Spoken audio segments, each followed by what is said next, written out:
On a humid August night in 1851, somewhere along the tobacco plantations of Southside, Virginia, an entry was recorded in a slave trader's ledger that would never be fully explained. One specimen, age approximately 19, purchased from Charleston Market, unique physical characteristics, the notation read. Price $28470, nearly 4 times the standard rate. The buyer's name was recorded as Thomas Rutledge, owner of Belmont Estate. Over the next 14 months, what happened would result in 3 deaths, the complete abandonment of a prosperous plantation, and the systematic destruction of every document related to the estate's activities during that period. Prince Edward County Court records show that in November 1852, the property was sold at auction for a fraction of its value, with the stipulation that certain rooms remained sealed in perpetuity. In private letters and diaries from the era, local historians have found 17 separate references to the Rutledge incident. Yet, every official record has been expunged. The few surviving accounts speak of an obsession so consuming it destroyed everything it touched. It began with a single enslaved person whose very existence challenged every assumption of the time, an obsession that would consume all it touched.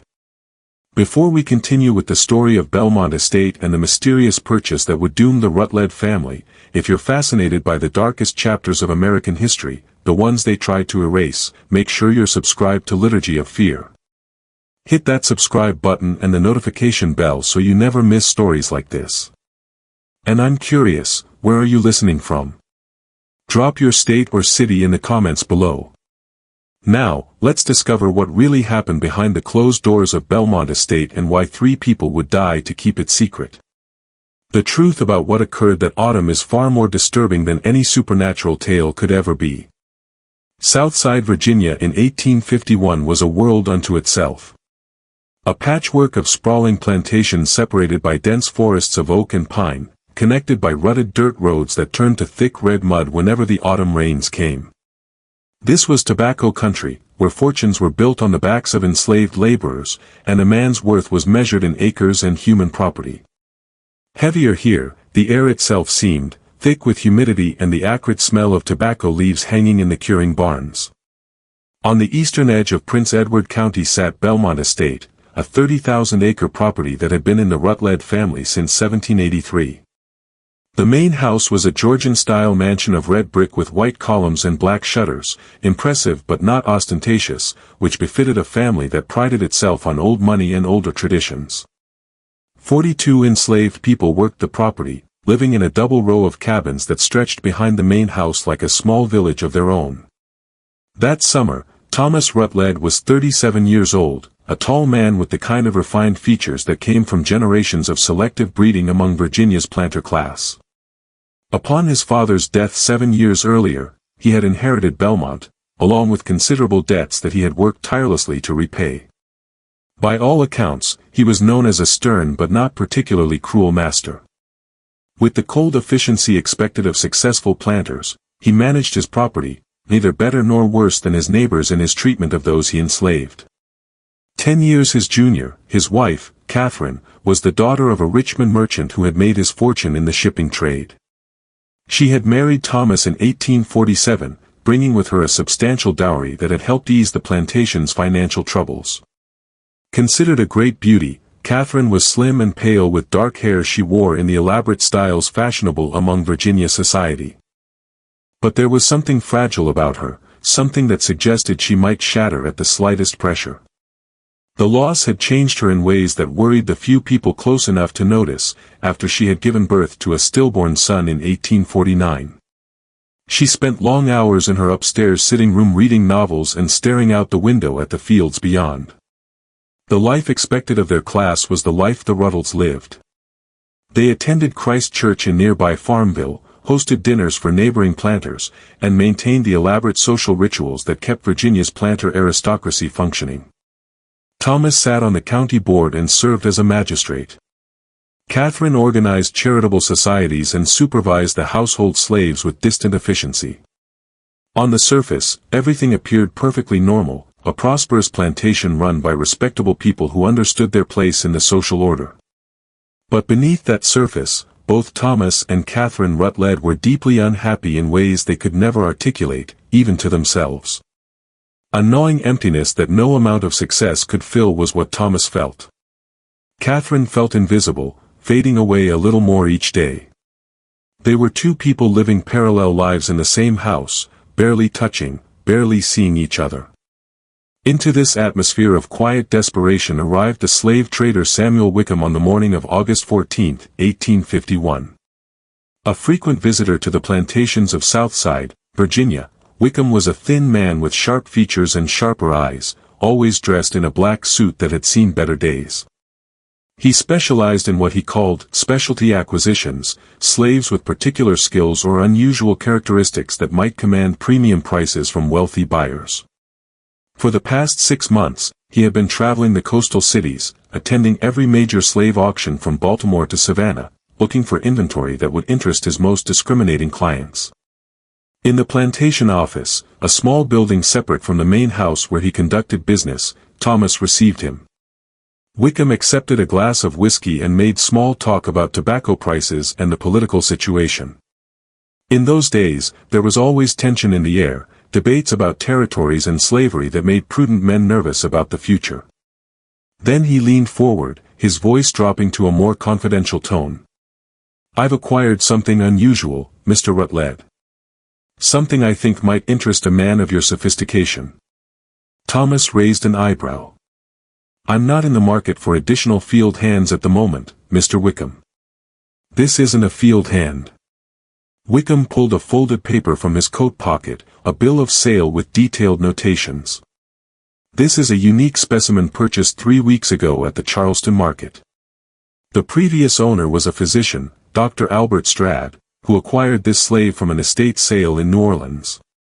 The slave was raised in a household, educated to some degree, can read and write, which is unusual, but that's not what makes this one special." He paused, watching Thomas's face carefully. "This slave is what medical men call a hermaphrodite, born with the physical characteristics of both male and female. It's a genuine medical curiosity, the kind of thing you see perhaps once in 1,000 births. Dr. Strad documented the condition before his death. The slave is currently healthy, young, perhaps 19 or 20 years old. I'm authorized to offer it for sale to the right buyer for the right price." A sensation like falling, both male and female, neither one thing nor the other, a perfect ambiguity, this is what Thomas felt shift inside him. The slave has been trained since childhood to accept medical examination. Dr. Strad ensured complete compliance. It understands its unique nature and has learned not to resist inspection. Wickham's smile became knowing. "I'm asking $2,847, which is well above market rate, but consider what you're purchasing. This is a genuine phenomenon and beyond any scientific interest." He let the sentence hang in the air. Thomas felt his mouth go dry. He thought of Catherine upstairs, staring out the window at nothing. He thought of his own suffocating sense of emptiness. "I'll need to see the slave first. Of course, I have the wagon just outside." 20 minutes later, Thomas Rutledge stood in the office looking at Jordan for the first time. In the doorway, the slave stood, hands clasped, eyes downcast in the posture of submission that every enslaved person learned from childhood. A simple cotton shift that revealed little was what Jordan wore, but even from across the room, Thomas could see what Wickham had described. The strange ambiguity that defied easy categorization. The face was beautiful in a way that belonged to neither sex entirely, delicate features with high cheekbones, full lips, large dark eyes framed by long lashes. The hair was black, cropped short. The body beneath the shift suggested curves that might have been feminine or might have been something else entirely. The hands were graceful, the bare feet narrow and well-formed. But it was the voice that truly captured the impossible nature of this person's existence. When Wickham ordered Jordan to speak, what emerged was a sound pitched somewhere between male and female registers, belonging fully to neither. "My name is Jordan, master. I am 19 years old. I can read, write, and cipher. I have been trained to submit to medical examination without resistance. I am obedient and willing to serve." The words were clearly rehearsed, delivered with the flat effect of someone who had learned to suppress all personality. But Thomas heard something beneath them, a quiet intelligence, an awareness that this person understood exactly what they were and what was being sold. Staring, Thomas was unable to look away from this person who seemed to exist in some impossible space between categories. A fascination he didn't fully understand was rising in him. A need to comprehend this mystery standing before him. "I'll take it," he heard himself say. The transaction was completed within the hour. Wickham accepted a bank draft, handed over the papers, and departed with the satisfied air of a man who has made an excellent sale. Alone in the office with his new acquisition, Thomas stood, feeling excitement and unease in equal measure. "Come with me," he said finally. "I need to determine where you'll be housed." He didn't take Jordan to the slave quarters behind the main house. Instead, he led the slave to a small cottage that sat at the edge of the formal gardens, a structure that had once housed his father's valet, but had stood empty for years. It was isolated enough to be private, but close enough to the main house to be convenient. "You'll stay here," Thomas said. "I'll send for you when I've decided on your duties." In the center of the cottage's single room, Jordan stood, hands still clasped, face expressionless. "Yes, master." To the main house, Thomas returned, his mind churning. That evening at dinner, he told Catherine about the acquisition, choosing his words carefully. He described Jordan as an unusually educated house slave with a unique background that he had purchased as a potential addition to the household staff. At first, Catherine showed little interest, picking at her food. "If you think it's necessary, Thomas. The slave has uncommon characteristics. The previous owner was a physician who valued the slave for medical reasons. It might be useful to have someone with such training in the household." Something in his tone made Catherine look up, studying his face. "What kind of characteristics?" Thomas hesitated. "It's difficult to explain. Perhaps you should see for yourself." The next morning, he brought Catherine to the cottage to meet Jordan. In the doorway, Catherine stood, looking at the slave with initial disinterest that slowly transformed into something else as she took in Jordan's appearance. The ambiguous beauty, the impossible to categorize presence, the strange quality of existing between worlds. "This is Jordan," Thomas said, watching his wife's face. "The slave I mentioned." Closer, Catherine moved, circling Jordan slowly, her expression unreadable. Perfectly still, Jordan stood, eyes downcast, breathing slowly and evenly. "What exactly makes this slave so unusual?" Catherine asked. Thomas explained, keeping his voice clinical, describing Jordan's condition in medical terms. As he spoke, he watched something shift in Catherine's expression, the same fascination he had felt, the same disturbed curiosity. When he finished, Catherine was silent for a long moment. Then she reached out, her hand hovering near Jordan's face before falling back to her side. May I examine for myself? To understand?" Thomas felt his heart begin to race. "If you wish." What happened in that cottage over the following hour would mark the beginning of their descent. With clinical curiosity, Catherine's examination started, studying Jordan's face, the slave's hands, asking questions about Dr. Strahd's documentation, but gradually, almost imperceptibly, it became something else. Something neither Thomas nor Catherine could have named, but both recognized. When they finally left the cottage and returned to the main house, they didn't speak of what had happened. But that night, for the first time in months, they came together in their marriage bed, drawn to each other, not by love or affection, but by a shared secret, a shared fascination with the impossible person who now lived in the cottage beyond their garden. The beginning of an obsession that would consume them both, that was what it was. The autumn of 1851 in Prince Edward County brought cooler temperatures and the hard work of tobacco harvest. But inside Belmont Estate, something far more troubling was taking root. Within a week of Jordan's arrival, a new pattern had established itself. One that the other enslaved people on the property noticed immediately, even if they didn't fully understand it. To a small room on the third floor of the main house, Jordan was moved, officially designated as Catherine's personal maid. The slave was given new clothes, better food than the field hands received, and seemed to exist in a strange, privileged isolation from the rest of the enslaved community. But things that troubled them were what the other slaves saw. They saw how the master and mistress would both disappear upstairs at odd hours. They heard sounds through the walls that were difficult to interpret. They noticed how Jordan would emerge from that third-floor room, moving carefully, face blank, eyes distant. Harriet, the plantation's cook, was one of the first to sense that something was deeply wrong. For 20 years, she had worked at Belmont, had seen 3 generations of Ruddles, and had developed the keen observational skills necessary for survival in her position. She noticed how Thomas had stopped managing the plantation properly, how bills piled up on his desk unopened, how he would forget meetings with neighboring planters. She noticed how Catherine had stopped eating properly, growing thinner and paler by the week, spending hours locked in that third-floor room. One morning in late September, Harriet tried to speak with Jordan in the kitchen. The younger slave had come down to fetch breakfast for the master and mistress, moving with that strange, careful gait, face showing nothing. "Child," Harriet said quietly, glancing around to make sure they were alone. "Are they hurting you up there? You can tell me.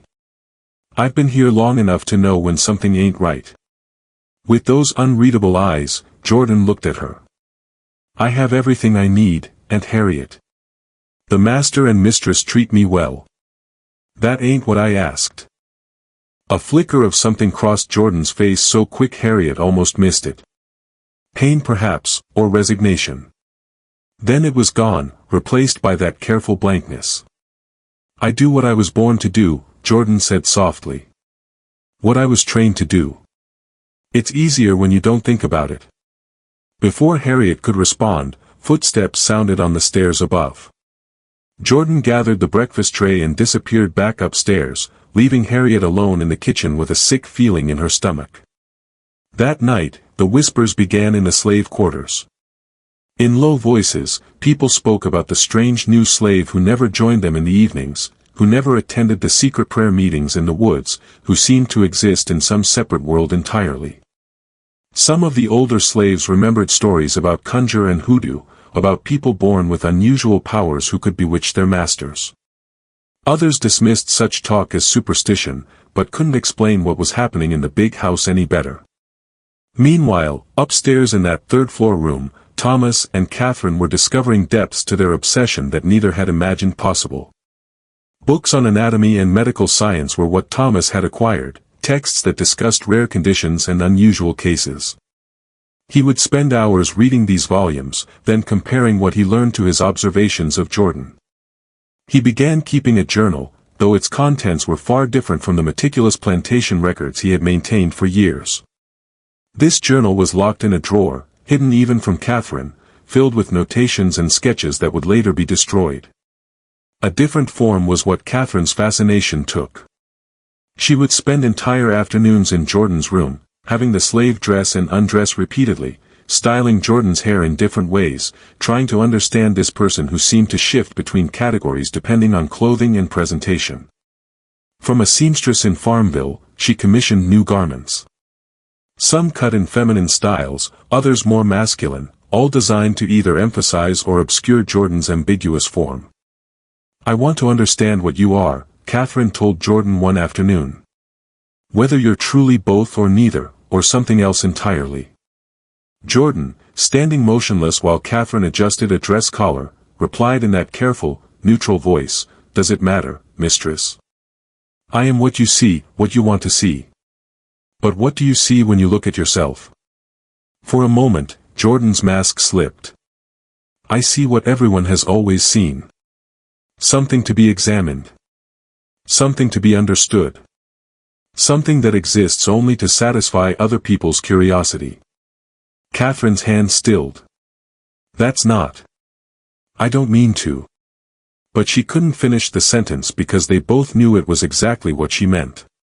What both she and Thomas meant, every time they summoned Jordan to that room, every time they studied and questioned and tried to categorize what could not be categorized. As September turned to October, the household settled into a routine that looked almost normal from the outside. With mechanical efficiency, Thomas managed the plantation when he bothered to manage it at all. Catherine maintained her social obligations when absolutely necessary, though she declined more invitations than she accepted. The other slaves went about their work, whispering among themselves, but knowing better than to question their master's behavior openly. But those who paid attention could see the signs of decay. Thomas had lost weight, his clothes hanging loose on his frame.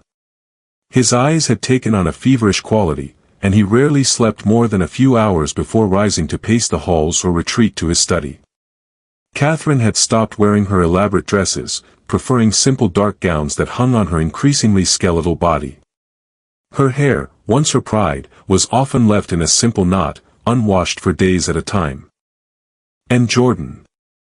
Jordan remained exactly as before, calm, blank, obedient, moving through the house like a ghost, speaking only when spoken to, existing in that strange liminal space between person and property, between master and slave, between the living and something that merely survived. It was in late October that the first true crisis occurred. Two of the field hands, brothers named Samuel and Isaac, attempted to run away. They were caught by patrollers 15 miles from the plantation and brought back in chains. Thomas, roused from his obsessive studies, was forced to deal with the situation as plantation discipline required. He had them whipped, 10 lashes each, administered in front of the assembled slaves as a warning to others. But his heart wasn't in it. He watched the punishment with distant eyes, his mind clearly elsewhere. After it was done, and the other slaves had been dismissed to their quarters, he stood alone in the yard, looking at the whipping post with an expression that might have been guilt or might have been nothing at all. Harriet, watching from the kitchen window, saw him there and understood something fundamental. The master wasn't just obsessed with Jordan. He was disappearing into that obsession, becoming less substantial with each passing day, less present in the world of normal human concerns. That night, she heard the master and mistress in the third-floor room again. But this time, through the walls and floors, she heard something new. Raised voices. An argument. The words weren't clear, but the emotion was unmistakable. Anger, perhaps, or desperation. The next morning, Jordan came to the kitchen for breakfast, moving even more carefully than usual. Harriet had said nothing, but when their eyes met across the kitchen, she saw something in Jordan's expression that chilled her to the bone. It was the look of someone who knew exactly how this would end and had resigned themselves to it.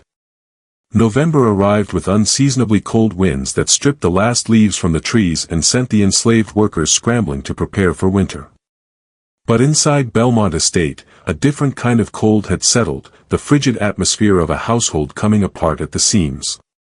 The plantation was failing. Not obviously, not yet, but those who understood such things could see the signs. Fields that should have been planted with winter wheat lay fallow. Fences needed mending but remained broken.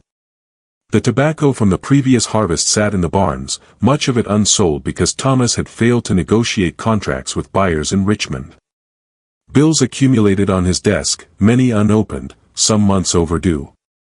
Neighboring planters began to notice. They remarked among themselves about Thomas Ruddle's absence from church, his failure to attend county board meetings, the way he would accept dinner invitations and then send his regrets at the last moment. Some attributed it to grief over his wife's continued poor health. Others whispered about financial troubles or drink. None of them guessed the truth because the truth was too strange for their world to accommodate. Catherine had stopped even pretending to maintain her social obligations. She rarely left the main house, and when she did venture out to the garden or the nearby paths, she moved like a woman walking in her sleep. Her friends from the charitable societies stopped calling after their visits were repeatedly turned away by servants with polite excuses. The minister from Christ Church came once to inquire after her health and was told she was indisposed. He left looking troubled but didn't return. The enslaved people on the property understood, in the way that the powerless always understand the powerful, that something was deeply wrong. The carefully maintained distance between master and slave had broken down in ways that made everyone uncomfortable. Thomas no longer inspected the work or gave clear orders. Catherine no longer supervised the household with her former efficiency. The plantation ran on momentum and the initiative of the slaves themselves, who understood that their survival depended on maintaining routines even when their masters had abandoned them. And then there was Jordan. With suspicion tinged with fear, the other enslaved people had initially viewed Jordan. This stranger who had been brought in from outside, who lived in the big house, who seemed to have some inexplicable hold over the master and mistress. But as weeks turned to months, suspicion evolved into something closer to pity. They saw how Jordan existed in a kind of prison, isolated from the community in the quarters, locked into a role none of them could fully comprehend but all recognized as deeply wrong. Some of the women tried to reach out. Delia, who had been Catherine's maid before Jordan arrived, approached the younger slave one afternoon when they happened to pass in the hallway. "If you need anything," Delia said quietly. "If you need someone to talk to or... I don't know. Just know you're not alone here." With those careful, guarded eyes, Jordan looked at her. "Thank you. But I am alone. We all are in the end." The response was delivered without self-pity, simply as a statement of fact. Delia watched Jordan continue down the hall and felt a profound sadness that had nothing to do with her own circumstances and everything to do with recognizing suffering she was powerless to relieve. By late November, Thomas had begun to withdraw, even from Jordan. The nightly visits to the third-floor room became less frequent. He would spend long hours in his study instead, drinking whiskey and staring at the locked journal he no longer wrote in, as if the answers to questions he couldn't articulate might somehow appear in its pages. Catherine filled the void. She spent entire days in Jordan's room now, barely eating, barely sleeping, locked into an obsession that had consumed whatever else had once existed in her life. She would talk to Jordan for hours, rambling monologues about her childhood in Richmond, her marriage, the baby she had lost, her sense that she had somehow failed at the fundamental task of being a woman. With that same careful attention, Jordan listened, responding when required, offering no judgment or comfort. Sometimes Catherine would fall asleep in the chair by the window, and Jordan would cover her with a blanket and sit perfectly still until she woke hours later, disoriented and confused about where she was. "Why do you stay?" Catherine asked one afternoon. "You could run. Samuel and Isaac tried. You're smart enough to have a better chance than they did." "And go where, mistress?" "I was born marked as different. Everywhere I go, people see that difference and want to understand it, to examine it, to possess it. At least here, I know what to expect." "That's terrible," Catherine whispered. "Yes, mistress, it is." It was during one of these long afternoons that Catherine finally articulated the question that had been growing in her mind for months. "Do you hate us? Thomas and me?" For a long moment, Jordan was silent. When the slave finally spoke, it was with careful consideration, as if weighing each word. "Hate requires a kind of freedom I don't have, mistress. To hate you, I would have to believe I deserved something different, that I had a right to be treated as fully human. But I was taught from childhood that I don't have that right. That my unusual nature makes me something less than human. Something to be studied and displayed. So no. I don't hate you. I don't. I simply endure you the same way I've endured everyone before you and will endure everyone who comes after." Catherine began to cry. Then deep, wrenching sobs that seemed to come from somewhere fundamental. Motionless, Jordan sat, offering no comfort, simply bearing witness to the mistress's breakdown with that same careful neutrality. When Catherine finally composed herself, her face was blotchy and her eyes were red. "I think we're destroying ourselves," she said. "Thomas and I, this obsession with you, it's like a disease eating us from the inside." "Yes, mistress. And you're just watching it happen. What else can I do?" Catherine had no answer. The crisis that had been building for months finally came to a head on December 15 when Dr. Edmund Carroll arrived at Belmont Estate. Dr. Carroll was a physician from Richmond, an old friend of Thomas's father, who had written to Thomas weeks earlier, offering condolences on some business difficulties he'd heard about through mutual acquaintances. Thomas, in a moment of weakness and desperate need to validate his obsession, had written back mentioning his acquisition of a medical curiosity and inviting Carol to visit and offer his professional opinion. He arrived in the afternoon, a rotund man in his 60s, with white mutton chops and the confident bearing of someone who had spent 40 years being deferred to as an authority. Thomas greeted him with an enthusiasm that seemed forced, almost manic. Catherine remained upstairs, claiming a headache.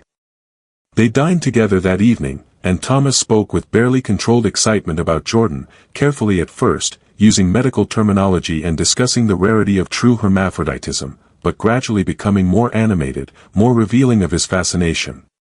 Carol listened with professional interest that slowly shifted to something more troubled as the evening progressed. "I would be very interested to examine this slave," Carol said finally. "If you're amenable, of course. That's why I invited you. I value your expertise, your professional assessment of the situation." Something in Thomas's voice made Carol pause. "The situation?" Thomas seemed to catch himself. "The medical condition, I mean. The documentation from the previous owner was extensive, but I would appreciate a second opinion from someone of your standing."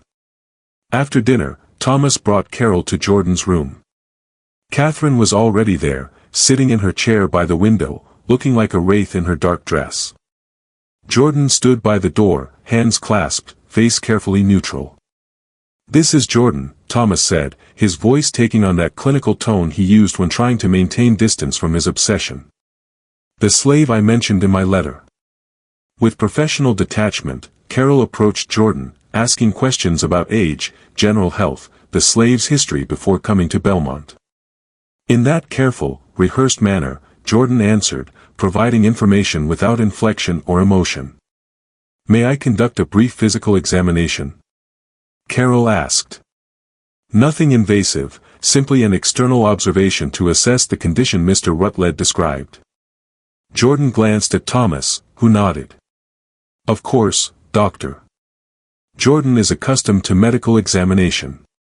What followed was a professional, respectful assessment that stood in stark contrast to what had been happening in that room for the past 4 months. Carol examined Jordan's face, hands, asked the slave to turn slowly, made a few notations in a small book he carried. His examination was thorough but dignified, treating Jordan as a patient rather than a specimen. When he was finished, his expression had shifted from clinical interest to something more complex, a mixture of professional curiosity and deeply personal concern. "Remarkable," he said quietly. "A genuine case of hermaphroditism. Quite rare indeed." He looked at Thomas, then at Catherine, sitting motionless in her chair. "Might I speak with you privately, Mr. Rutledge?" They retired to Thomas's study, leaving Catherine and Jordan alone upstairs. Carol accepted a brandy and stood by the fire, choosing his words with obvious care. "Thomas, I've known your family for many years. I respected your father despite his difficulties, which is why I must speak frankly now as a friend and as a physician." Thomas felt his stomach tighten with dread. "What is it?" "That slave upstairs is indeed a genuine hermaphrodite. The condition is as rare as you suggested. From a strictly medical standpoint, it would be of considerable interest to researchers." Carol paused, his eyes grave. "But Thomas, what concerns me is not the slave's condition. What concerns me is the atmosphere in that room. The way you and your wife look at that person, the tension, the obsession I sense beneath your words." Thomas felt his face flush. "I don't know what you're suggesting." "I'm suggesting that you've become dangerously fixated on this slave in a way that goes far beyond medical or scientific interest. Your plantation is failing. I could see that on my way up the drive. Your wife looks like she hasn't slept properly in months. You yourself appear." He paused, searching for the right word. "Consumed. This isn't healthy, Thomas. Whatever is happening here needs to stop before it destroys you." "Jordan is my property," Thomas said, his voice sharper than he intended. "How I choose to manage my property is my concern. There are moral lines, Thomas, even in the treatment of slaves, and I fear you've crossed several of them. The conversation deteriorated from there. Thomas became defensive, then angry. Carol remained firm but compassionate, trying to make Thomas see what was happening to him and his wife, but Thomas couldn't or wouldn't hear it. The obsession had its hooks too deep. Carol left the next morning, troubled and convinced that something terrible was unfolding at Belmont Estate. He considered writing to mutual friends, perhaps even to the county authorities. But what would he report? That a man was too interested in a slave he owned. That wasn't illegal. Wasn't even particularly unusual in Virginia in 1851. So Carol did nothing, and the opportunity to intervene passed. After his departure, Thomas and Catherine didn't speak about the visit, but something had shifted. Carol's words had forced them to confront, however briefly, what they were doing.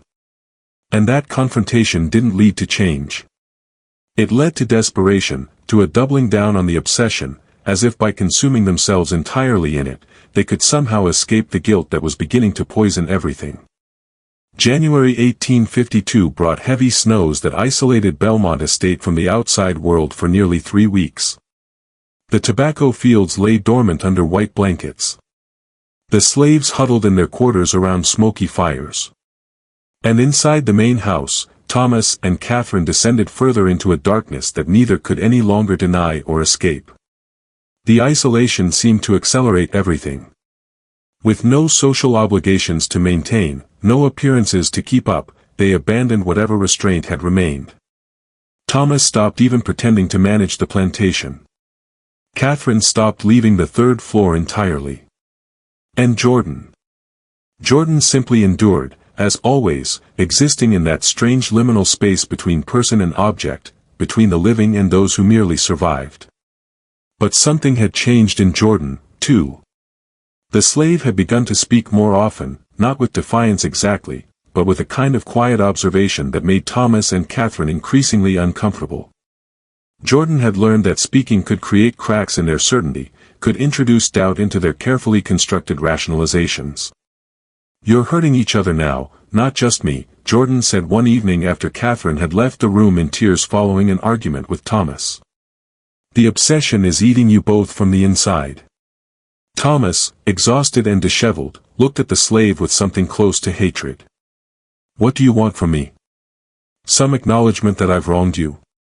Your property, Jordan. You exist to serve whatever purpose I determine. Is that what you tell yourself, master? Because from where I stand, it seems like I'm the only free person in this room. You and the mistress are enslaved to your desires, to your need to possess something you can never truly have. I submit to you because the law gives me no choice. But you submit to your obsessions because you've lost the ability to choose anything else." The word struck deeper than any physical blow could have. Thomas raised his hand as if to strike, then let it fall. What punishment could he inflict that would restore the power dynamic that had already collapsed? What threat could he make that would give him back the control he had lost? He left the room without another word. February brought a thaw but no relief from the tension inside Belmont Estate. The enslaved people in the quarters whispered constantly now, their speculation growing darker and more accurate. Several had begun trying to arrange escapes, knowing that something was terribly wrong and wanting to be far away when whatever was building finally exploded. Harriet refused to bring food to the third floor anymore, forcing Catherine to fetch meals herself or go hungry. 2 more field hands attempted to run and were caught, but Thomas barely seemed to notice when they were returned. The overseer handled the punishment without consulting him, increasingly taking control of day-to-day operations as the master retreated further into his obsession. Catherine had begun to waste away visibly. She ate almost nothing, slept only in brief, fitful intervals, spent every waking moment either in Jordan's room or pacing the halls like a ghost. Her friends from the charitable societies, concerned by her long absence, sent notes that went unanswered. The minister came again and was turned away at the door. "I see myself in you," Catherine told Jordan one afternoon, her voice barely above a whisper. Neither one thing nor another, neither fully alive nor fully dead, trapped in some impossible space between. "No, mistress," Jordan replied quietly. "You see what you want to see. I'm just a person. Born different, yes, but still just a person. It's you and the master who made me into something else. You turned me into a symbol of your own confusion, your own sense of being lost." Catherine's hands trembled as she wrapped her arms around herself. "But you are lost, too. We're all lost here, perhaps. But I was lost long before I came to Belmont Estate. You chose this. That's the difference." The household staff noticed the change in the mistress. Delia, passing Catherine in the hallway one morning, was shocked by what she saw. The woman had become skeletal, her eyes sunken and wild, her hair hanging loose and unwashed. She moved like someone already half dead, stumbling from one moment to the next without any sense of purpose or direction. Thomas was little better. He had stopped shaving, stopped changing his clothes regularly. He would wander the house at odd hours, muttering to himself, sometimes standing outside Jordan's door for long minutes without ever knocking. The servants learned to avoid him, to make themselves invisible when he passed, because there was something unpredictable in his manner now, something that suggested he might shatter at the slightest provocation. The whispers in the slave quarters had evolved from speculation to certainty. Something terrible was going to happen. Everyone could feel it, that sense of impending disaster that hangs in the air before a storm breaks. People began making preparations, hiding small caches of food, mending shoes in anticipation of running, having quiet conversations about which direction offered the best chance of reaching free territory. It was Harriet who finally tried to intervene. Driven by a sense that if someone didn't do something, blood would be spilled. She found Thomas in his study late one afternoon, staring at nothing, a glass of whiskey forgotten in his hand. She stood in the doorway, gathering her courage, knowing that what she was about to do could get her sold away or worse. "Master Rutledge," she said quietly. "I need to speak plain with you." He looked up slowly, as if coming back from somewhere very far away. "What is it, Harriet?" "This thing you and the mistress got going with that slave, Jordan. It ain't right, sir. And it's killing all three of you. I can see it happening day by day. You got to let that child go. Sell Jordan away. Send that slave somewhere else before this whole house comes crashing down." For a long moment, Thomas stared at her. She braced herself for his anger, for punishment, for the violence that masters could inflict on slaves who spoke out of turn. But instead, something crumbled in his expression, and for just a moment she saw the truth written plainly on his face. He knew she was right, knew exactly what was happening, and was powerless to stop it. "Get out, Harriet," he said finally, his voice barely audible. "Just get out." She left, her heart pounding, knowing she had tried and failed. If this story is giving you chills, share this video with a friend who loves dark mysteries. Hit that like button to support our content, and don't forget to subscribe to never miss stories like this. Let's discover together what happens next, because the horror in Belmont Estate is about to reach its terrible conclusion. The breaking point came on February 14, 1852. The day started like any other in that household of slow dissolution. Thomas rose late, disheveled and hollow-eyed. Catherine remained upstairs, having not left the third floor in 3 days. Jordan moved through the routine of survival, fetching water, managing the small tasks that maintained the illusion of normalcy. But something was different. Those who knew Catherine well, and the enslaved women who had served her for years knew her better than anyone, could see that she had reached some kind of breaking point. There was a strange calm about her that morning, a stillness that was more frightening than her usual agitation. Delia noticed it when she passed the mistress in the hallway. Catherine's eyes, usually restless and fevered, had taken on a glassy quality, as if she were looking at something very far away. She moved with deliberate slowness, like someone performing a rehearsed ritual. When Delia offered to bring her tea, Catherine simply shook her head and continued up the stairs without speaking. Harriet noticed it, too, and the feeling of dread that had been building in her chest for months suddenly intensified. She found herself praying quietly under her breath as she worked in the kitchen, that whatever was coming would pass quickly and leave the innocent unharmed. By evening, a cold rain had begun to fall, drumming against the windows and turning the world outside into a blur of gray water.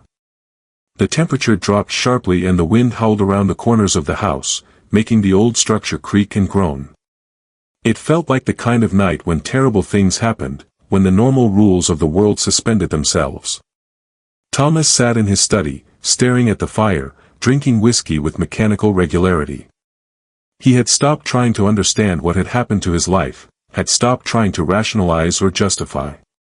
He simply existed in a fog of alcohol and exhaustion, waiting for something he couldn't name. Upstairs, Catherine sat in Jordan's room, watching the slave with an intensity that had become familiar over the months, but had now taken on a desperate edge. The lamp flickered, casting shadows that danced across the walls. Outside, the rain intensified, and somewhere in the distance, thunder rumbled. "I can't do this anymore," she said suddenly, her voice cracking. "I can't wake up one more day in this house, in this life, knowing what we've become." Jordan, sitting on the narrow bed, looked at her with those careful, guarded eyes. "Then leave, mistress. Take what money you can and go somewhere far away. Start over." "Start over?" Catherine laughed. A broken sound with no humor in it. "How do I start over when I carry this with me? When every time I close my eyes, I see what we've done, what we've become? You don't understand. There's no starting over from this. There's only ending it." Something in her tone made Jordan sit up straighter, suddenly alert. "Mistress, what do you mean?" Catherine stood abruptly, pacing to the window and back, her movements jerky and uncoordinated. Rain lashed against the glass and lightning briefly illuminated her face. Gaunt, haunted, already half dead. "I thought understanding would bring freedom. I thought if I could just comprehend what you are, if I could solve the mystery of your existence, it would somehow solve the mystery of my own emptiness. But it's only made everything worse. You were right. You're just a person and we turned you into a symbol of our own brokenness. And I can't live with what that makes us." Catherine. Jordan used the mistress's name for the first time, abandoning the careful formality of slavery. "Whatever you're thinking, stop. Talk to someone. The minister, a doctor, anyone who can help you." "Help me?" Catherine's voice rose, taking on a hysterical edge. "Help me what? Forget what we've done to you. Pretend we're decent people. We're not. We're monsters who used another human being to fill the emptiness inside us, and it didn't work. And now I'm hollow all the way through." She moved to the dresser with sudden purpose, opened a drawer, and pulled out something that gleamed dully in the lamplight. A pistol. One of Thomas's father's dueling pistols that she must have taken from the study days ago, hidden here, waiting for this moment. Jordan stood slowly, hands raised in a gesture of peace. "Mistress, please put that down." "Why?" Catherine turned to face Jordan, the gun held loosely in her shaking hand. "So we can keep doing this? Keep destroying each other day by day? I'm tired, Jordan. I'm so tired of being alive. So tired of feeling everything and nothing at the same time." Thunder cracked directly overhead, so loud it seemed to shake the house. The lamp flickered wildly, nearly going out, then steadied again. In that moment of darkness, Catherine's face looked like a skull, all sharp angles and hollow eyes. The door burst open. Thomas stood in the doorway, alerted by Catherine's raised voice, water dripping from his coat. He had been standing outside in the rain, she realized, probably for hours. His eyes immediately fixed on the pistol in his wife's hand, and whatever fog of alcohol and despair he'd been living in suddenly cleared. "Catherine, what are you doing?" She turned to look at him, tears streaming down her wasted face, mixing with the lamplight to make her skin seem to glow. "I'm ending it, Thomas. I'm stopping this before it goes any further." Before we destroy anything else, anyone else. Give me the gun. Thomas moved into the room, hand outstretched, his voice taking on a careful, gentle quality she hadn't heard in months. Please, Catherine, whatever you're feeling, we can. We can what? She laughed that broken laugh again. Fix this. Make it right. There's no making this right, Thomas. We destroyed this person. She gestured toward Jordan with the gun, the barrel wavering wildly. We destroyed each other. We destroyed everything we touched because we were too broken to do anything else. Don't you see? We're poison. Everything we touch turns sick and dies. Jordan spoke then, voice calm despite the weapon pointed in their direction. Catherine, you're not a monster. You're a person who made terrible choices. Yes, but you can still choose differently. You can still walk away from this. Both of you can. It's not too late to. It is too late. The gun shook violently in Catherine's grip. It's been too late since the day Thomas brought you here. Maybe it was too late years before that. When I married a man I didn't love for money I didn't need. When I tried to be someone I wasn't. When I lost the baby and realized I'd never be the person everyone expected me to be. Don't you understand? I can't keep living like this. Every breath is agony. Every moment I'm awake, I see what we are, what we've done, and I can't bear it anymore. Thomas took another step forward, his face pale, his hand still extended. Catherine, please think about what you're doing. Think about. I have thought about it, she screamed. I've thought about nothing else for weeks. This is the only thing that makes sense anymore, the only choice I have left that's really mine. But Catherine had stopped listening to her own words. Her face had taken on a strange serenity, as if she'd finally made peace with the decision that had been building for months, maybe years. The shaking in her hands stopped. The wild look in her eyes calmed to something almost peaceful. I'm sorry, she whispered, looking directly at Jordan. For all of it. For everything we did to you, for what we turned you into, for using you to avoid looking at ourselves. Then, with movements that seemed to happen in slow motion, she turned the gun away from Jordan and toward herself, pressing the barrel under her chin. No. Thomas lunged forward, his fingers grasping for the weapon, but he was too slow, too late, too broken himself to prevent what came next. The sound of the gunshot was deafening in the small room, seeming to compress the air itself and make the lamplight flare impossibly bright for one frozen instant. Catherine's body fell backward, striking the floor with a terrible finality. Blood began to spread across the floorboards, dark and gleaming in the lamplight, pooling around her head like a grotesque halo. Thomas dropped to his knees beside her, making sounds that were barely human, raw grief and horror that transcended language, animal sounds of pain that no words could express. His hands hovered over her body, wanting to touch her, to hold her, but afraid of causing more damage, as if anything he did now could possibly matter. Jordan remained standing by the window, perfectly still, face showing an expression that might have been pity or might have been relief, or might have been nothing at all. Outside, the rain continued to fall and thunder rolled across the dark sky and the world went on as if nothing had happened.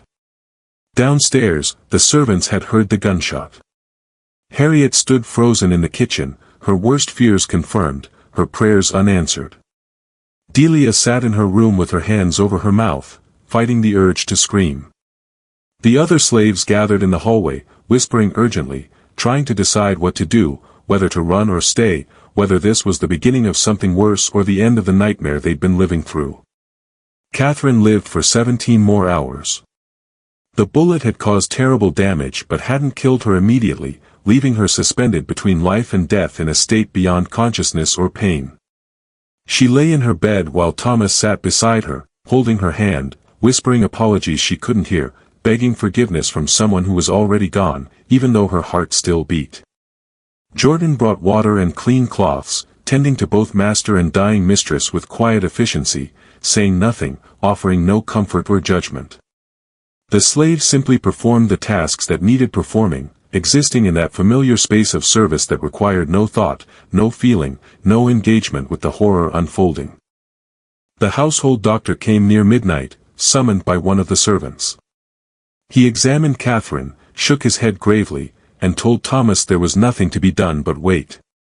The damage was too severe, too deep in the brain. It was a miracle she had survived this long. When Thomas asked if she was suffering, the doctor assured him that no, she was beyond all suffering now, feeling nothing, aware of nothing, already more absent than present. Thomas sent the doctor away and returned to Catherine's bedside, maintaining his vigil through the long dark hours. He spoke to her, sometimes rambling confessions of guilt and grief and love that he had never expressed when she could hear them. He told her about his own emptiness, his own brokenness, how he had thought she could fill the void inside him and had been devastated to discover she was just as hollow as he was. He told her he was sorry for bringing Jordan into their lives, sorry for starting them down a path that could only end in destruction. But mostly he sat in silence, watching the rise and fall of her chest become slower and shallower with each passing hour. As dawn light began to filter through the windows, gray and cold, matching the rain that still fell outside, Catherine's breathing changed one final time. It became labored, rattling, the sound of a body giving up its last hold on life. Thomas leaned close, tears falling onto her pale face, his hand gripping hers with desperate strength. "I'm sorry," he whispered one last time. "For everything. For failing you. For all of it." Her eyes opened briefly, clouded and unfocused, perhaps seeing him one last time, perhaps seeing nothing at all.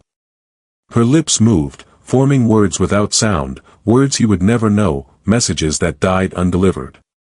Then she was gone. The terrible rattling breath stopped. Her hand went limp in his. The slight warmth that had remained in her skin began to fade, replaced by the cold that claimed all the dead. Thomas sat with her body for hours after, unable to move, unable to think, unable to feel anything except a vast emptiness that seemed to swallow everything. Not just Catherine, not just himself, but the entire world, the entire universe, everything collapsing into a void that had no bottom and no end. Finally, Jordan spoke from the doorway, voice quiet and neutral. "Master, we need to call for help. The servants, the doctor, someone needs to be told." Thomas looked up at the slave, his face ravaged by grief and guilt, his eyes red from crying, his hand still clutching his dead wife's cooling fingers. And in that moment, unable to bear the weight of his own culpability, he lashed out at the only target available. "This is your fault," he said, his voice flat and dead. "You did this to us. You destroyed everything." Jordan met his gaze steadily, neither flinching nor arguing, simply accepting the accusation with the same careful neutrality that had characterized every interaction. "No, master. You did this to yourselves. I was just here." The words hung in the air between them, simple, undeniable, devastating in their truth. Thomas had no response. He turned back to Catherine's body and said nothing more. The aftermath unfolded with grim inevitability, each step following logically from what had come before, like a mathematical proof leading to an inescapable conclusion. Thomas claimed Catherine's death was an accident, a tragic misfortune that occurred while she was handling one of his father's old pistols, not understanding it was loaded. The local magistrate, a man who had known Thomas since childhood and who understood the complications that suicide created for a respectable family, accepted this explanation with visible relief. He conducted a brief investigation that asked no difficult questions and reached the conclusion everyone wanted. Suicide was shameful, legally complicated, problematic for the church and for inheritance. Accident was simpler for everyone involved. The funeral was held 3 days later at Christ Church in Farmville, well attended by neighboring planters and their wives who came to pay their respects to one of their own. They stood in the cold rain and spoke in hushed, sympathetic tones about the tragedy of a young woman taken before her time. They remarked on how devastated Thomas appeared, how he had aged years in recent months, how grief had hollowed him out until he seemed barely substantial. They offered their condolences with genuine feeling. These people who had known the Ruddles for generations, who had no idea what had really happened behind the closed doors of Belmont Estate. None of them knew the truth, or if some suspected, if they had noticed Thomas's increasing withdrawal from society, Catherine's strange behavior, the whispered rumors that had begun circulating among the enslaved community, they had the good sense not to speak of it. Some questions were better left unasked in Virginia in 1852. Some answers were too disturbing to acknowledge. But the enslaved community knew.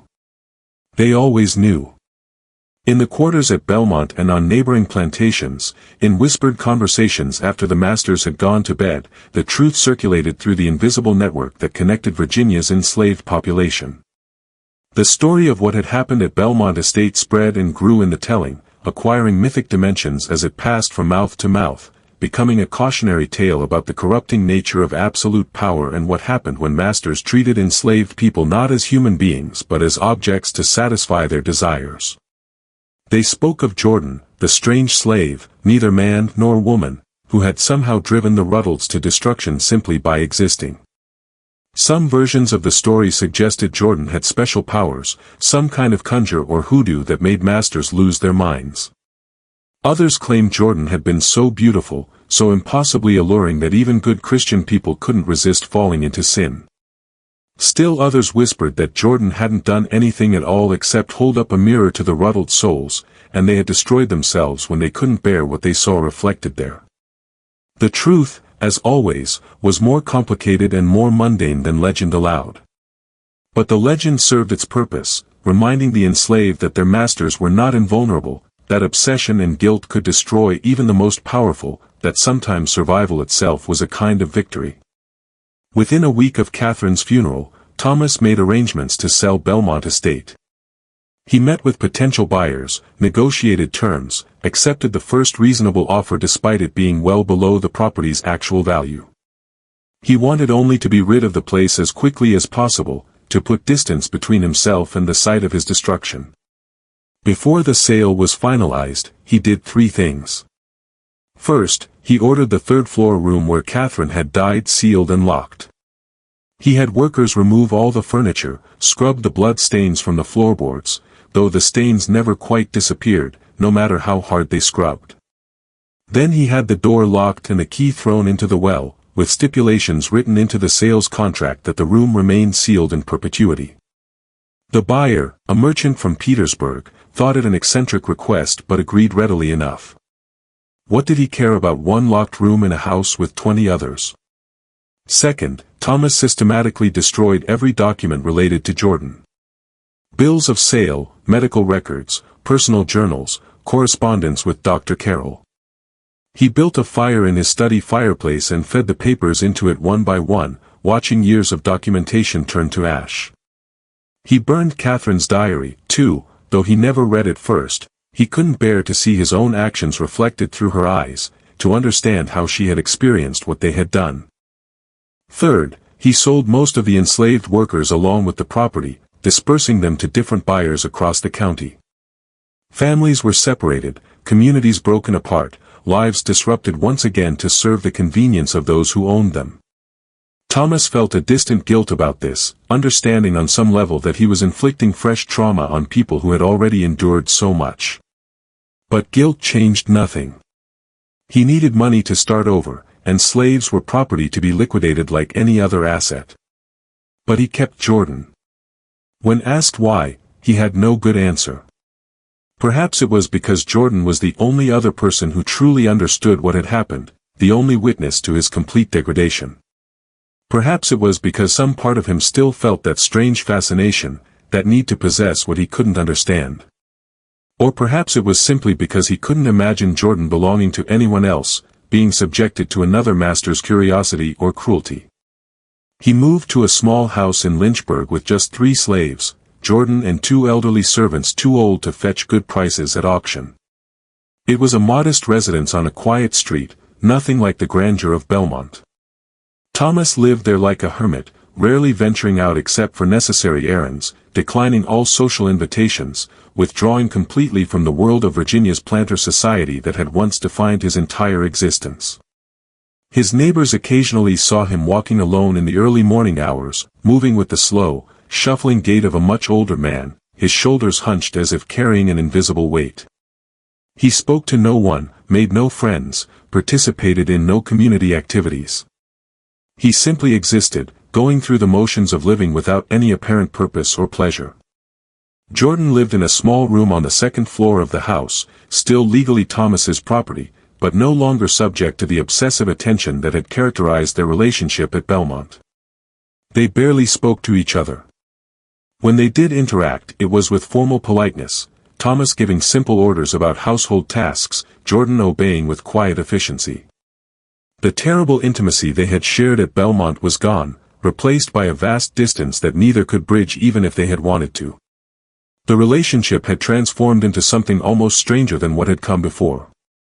They were master and slave in the eyes of the law.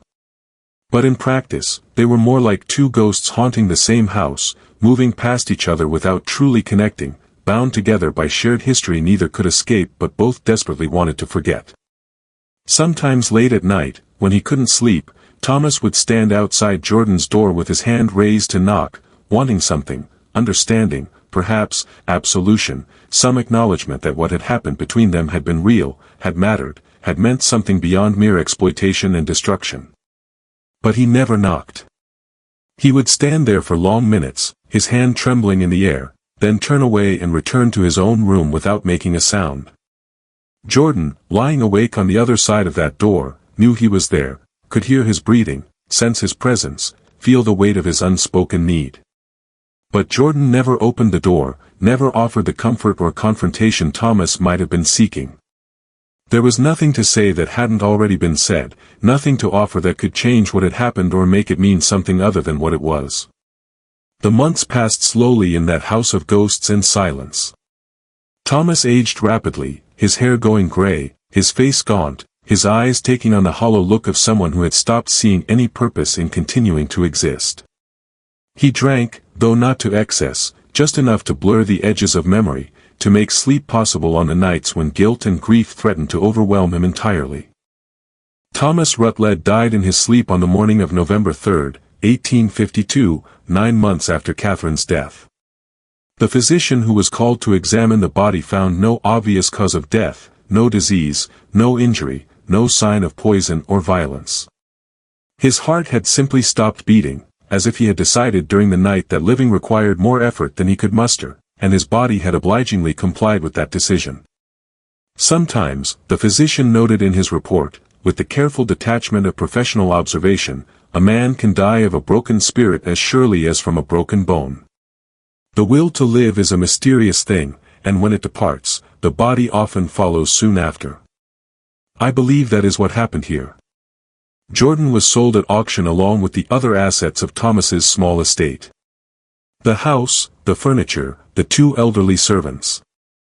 The slave went for $412, a fraction of what Thomas had originally paid, because by then rumors about Jordan's unusual nature had spread through the local community, and buyers were suspicious of anything connected to the Rutledge tragedy. The man who purchased Jordan was a farmer from Appomattox County who needed household help and didn't put much stock in what he dismissed as superstitious gossip. What became of Jordan after that is unknown. The historical record goes silent, as it does for so many enslaved people whose lives and deaths were considered too insignificant to document. There are no further bills of sale, no estate inventories, no court records that mention a slave matching Jordan's description. The person simply vanished into the vast darkness of the American slave system, becoming one of millions whose stories were never recorded, whose suffering left no official trace beyond whispered legends and sealed documents. Perhaps Jordan eventually found freedom somehow, through escape to the north, through the chaos of the approaching Civil War, through eventual emancipation when it finally came. Perhaps Jordan lived a long life under a new name in a place where no one knew the story of Belmont Estate, where being different was no longer a curiosity to be examined but simply one variation among many in the infinite diversity of human existence. Perhaps Jordan found some measure of peace, some way to heal from the violation suffered at the hands of Thomas and Catherine Rutledge. Or perhaps not. Perhaps Jordan lived the rest of a short life being passed from master to master, examined and exploited by each in turn, dying young and forgotten in some unmarked grave. History is full of people who suffered without redemption, without justice, without healing, without even the consolation of being remembered. We want to believe that Jordan survived, that somehow this person who endured so much eventually found freedom and peace. But we simply don't know, and the silence of the historical record may be answer enough. Belmont Estate stood empty for 3 years before being purchased by the merchant from Petersburg who had bought it from Thomas. The new owner moved in with his family, determined to restore the property to its former prosperity. But within weeks, strange reports began circulating. The sealed room on the 3rd floor disturbed everyone who passed it in the hallway. There was a cold spot by the door that never warmed, even in the heat of summer, and sometimes people reported hearing sounds from inside, though the room had been empty and locked for years. Against the stipulations of the original sale, the new owner eventually had the room opened, curiosity overcoming his agreement to leave it sealed. Inside, workers found evidence of what had happened there. Dark stains on the floorboards that no amount of scrubbing had removed, marks on the walls where furniture had stood, an atmosphere so oppressive that the men who entered refused to stay longer than absolutely necessary. They stripped the room entirely, replaced the floorboards, repainted the walls. But the new owner's family reported they could never quite shake the feeling that something terrible had happened in that space, some echo of violence and despair that lingered despite all efforts to erase it. The estate changed hands 4 more times over the next decade, each owner staying only briefly before selling at a loss and moving on. Stories began to circulate about the property, about strange sounds in the night, about shadows that moved in ways shadows shouldn't move, about a presence that filled certain rooms with inexplicable dread. Each successive owner tried to dismiss these stories as superstitious nonsense, the kind of tales that accumulate around any old house. But each eventually sold the property for less than they'd paid, and each quietly warned the next buyer that something was wrong with the place, though they could never quite articulate what. By 1865, during the chaos of the Civil War's final months when Union and Confederate forces swept back and forth across Virginia, the main house burned under circumstances that were never adequately explained. Some said it was Union soldiers passing through the area. Others claimed it was local residents who had grown tired of the house's sinister reputation and decided to end it once and for all. Still others whispered that the house had simply destroyed itself, that the weight of what had happened there had become too much for brick and timber to bear, and the fire had started from within. Only the foundation and a few outbuildings survived the blaze. These remained standing for another 2 decades, slowly deteriorating before being finally swallowed by forest and undergrowth as nature reclaimed land that humans had abandoned.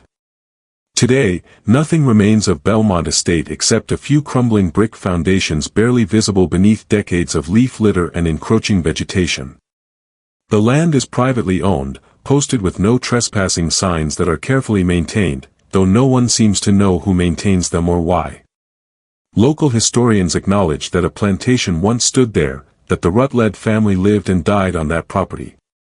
But details about the estate's history are notably absent from county records, as if someone long ago made a systematic effort to erase the place from official memory, the sealed court documents related to the Rutledge incident.